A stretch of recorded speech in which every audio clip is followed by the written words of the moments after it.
అపవాది స్వభావ సంబంధమైన వ్యక్తులే కనబడుతున్నారు తప్ప దైవ స్వభావంతో ఉన్న మనుషులు మనకు కనిపించడం లేదు. మేము చాలా బాగున్నా ఉన్నానంటారేమో.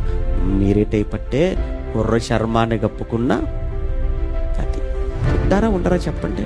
ఈవెన్ చివరికి సంఘంలోనికి వచ్చేటప్పటికి కూడా గొర్రెల్లా కనిపించడానికి ఆ ఒక గంట వేషం, ఆదివారపు ఆరాధన అనేటప్పటికీ మేకప్ వేసుకొని వస్తాం అంతే.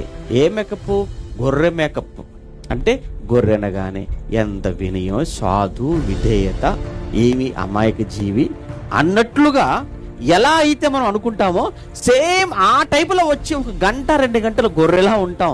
ఆ తర్వాత అంత తొడేలే.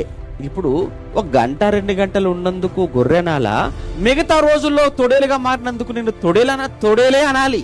మరలా ఆదివారం ఆరాధన సమయం అయిపోతుందనంటే ఏంటనమాట, పైన మరలా డ్రెస్ వేసుకొని రావటం అనమాట. ఏంటి ఆ గొర్రెని చర్మం కప్పుకొని మరలా వచ్చేసి పాట పాడటం, ప్రార్థన చేయటం, మోకాళ్ళ ప్రార్థన, కన్నీటి ప్రార్థన, ఇదంతా ఏంటి? వేషం. సమాజం ఎలాగో అలానే ఉందండి. చివరికి సంఘం కూడా అలా అయిపోతే ఎలా చెప్పండి?